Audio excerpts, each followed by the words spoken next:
Pedang sembahyang kan kebimbang putih megah, perintah Allah kepada ketanya hamba, lima bawa teh metente dalam si urawa, si berangka sawa lam nang ra wajib tajaga, si berangka sawa lam nang ra tingai sembahyang wajib kariwang, barang kajan wajib takada, ura jumu'ah dum umat ja'u masjid, malingkan lamit anak amet ngan kaum nisa. Yang kejip mak limang bawa tenya be mayang-mayang be kami camai anak kata mayang be sampai kejadian orang jimat dia lekui yang benar pun ya limang bawa tenya benar mayang ini benar mayang kunci benar mayang maka dia awak barat kau dulu pajalah hanam terau rupanya lam hidung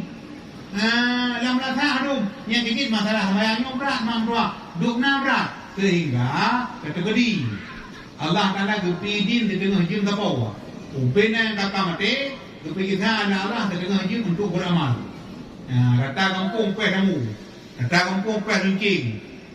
mandung budak kau dik lang jat drone kau tengah dulu budak yang benar golong bila Allah di tengah jin tapawa untuk ibadah kota memang aku puna ini kan ada keberhaji kapur puna puasa nyampikan puna boleh ku nyampikan ban Bandung bodoh mampuah ketempatan di tengah jum bodoh ya sembayang hana pak dong lam dah hana pak dong masjid dan pak dong masjid kalau dulu kalau ada ano kita sampai ulumaya yang ban penting sayang yang kejit mampuah boleh rajaknya gebuka pintu langit yang kejit Bandung mana mayang bang kana mayang mampuah yang kagor yang kejit muka don muka nahina mayang gimana mampuah kan biar kecil muka dah Allahumma baik wajhi kama tabyad wujuh wa taswad wujuh ya Allah ni putih muka lu karena urut akhirat itu na putih na hitam itu ada katupla namanya apa sampai tupla urut akhirat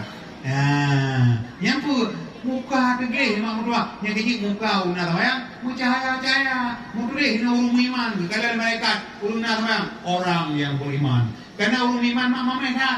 ngan madu mameh rawon yang benar pun kacau muka dah ana tajai da bahawa itu Allahumma arihni ra'ihatal jannah ya Allah nak ubay baidung lumbai juruga ya da bahawa itu ya Allah nak ubay baidung lumbai juruga ya Allah adakah anak tamang juruga kakana agri hidung at bem de tamang gajut bem ubay dam yang kecil mak tam la ke bala bi tamang bay juruga be ana tamang hidung dem jibemi waktu hujud pak bemi mi tua anai danau yang kecil akhir mata tu mi tu anai danau ubay baidung tapi mi ubay juruga yang dot yang kecil kelebihan yang pertama bulan Rajab Allah Taala terbuka pintu langit pekon malamnya mak ya cok tembahyang imam ka